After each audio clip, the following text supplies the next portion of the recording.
Cres is an island of long roads, old stone villages, quiet coves, and landscapes that change dramatically from north to south. Its northern forests feel almost continental, while the central and southern parts open into dry pastures, low hills, and a deeply indented coast.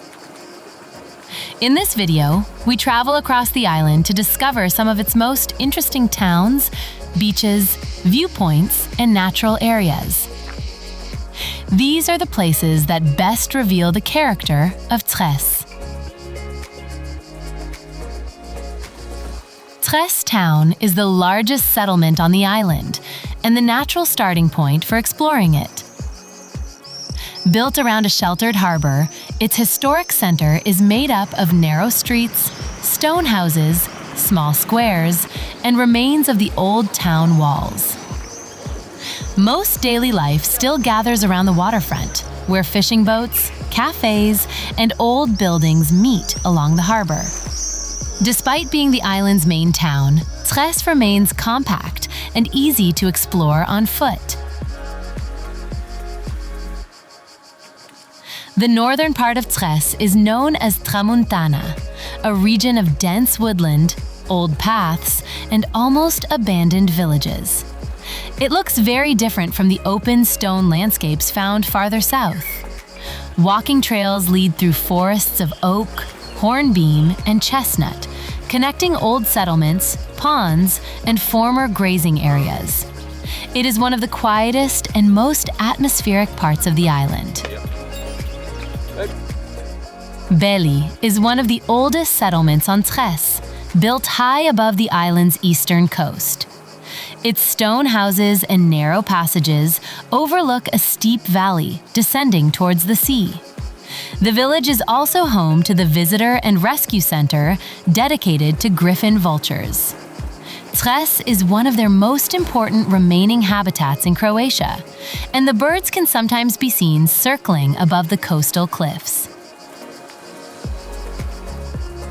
Mali lies below the village of Orlet, on the eastern side of Cres. The beach is surrounded by high rocky slopes and reached by a steep path descending from the road. There are no large facilities or buildings in the cove, and its isolated setting is part of its appeal. Ustrin is a small village standing high above a wide bay on the western side of the island. A narrow road leads down from the village towards the sea and a quiet beach below. This part of Cres feels particularly remote outside the summer season. The bay, surrounding pastures, and scattered houses create one of the island's simplest and most peaceful coastal landscapes. Martinscica is a small coastal settlement built around a long and sheltered bay. Old houses stand close to the sea, with wooded hills and gardens rising behind them. It is quieter than Cres town and has retained the atmosphere of a traditional island village. Beaches, small boats, and shaded streets make it a pleasant base for exploring the western side of Cres. Valun is a small fishing village gathered around a narrow harbor.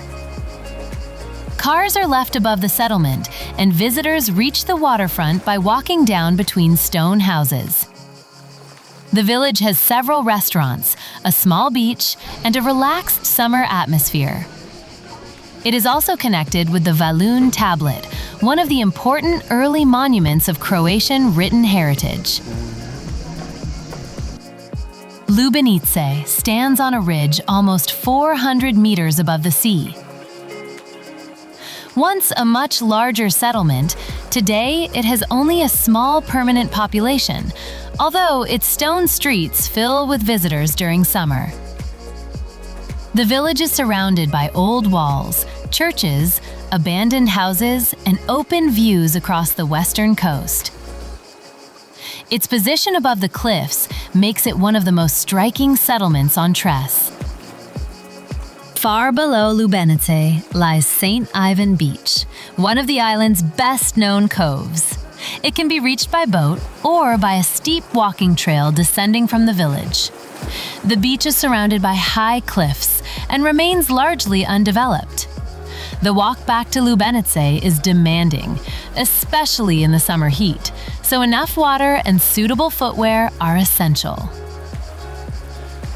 Punta Križa occupies the low and deeply indented southern part of Cres.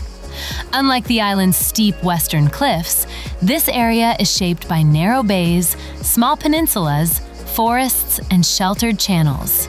The landscape is quiet and sparsely populated, with many coves reached only by small roads, walking paths, or boats. It is one of the best parts of the island for slow exploration, swimming, and observing wildlife.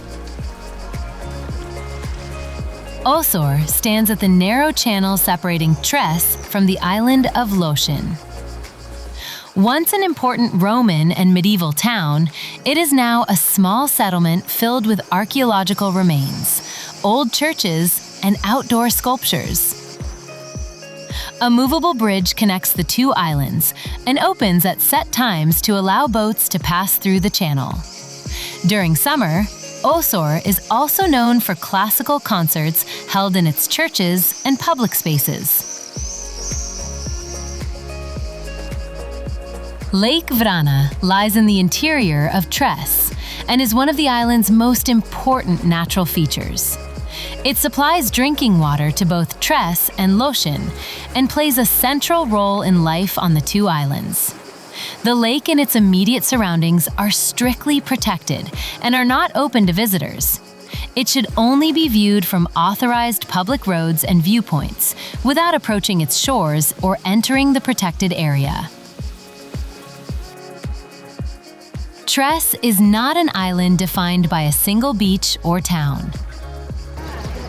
Its character is found in the contrast between forests and stone pastures, busy harbors, and nearly empty villages, high cliffs, and the low, sheltered coastline of the south.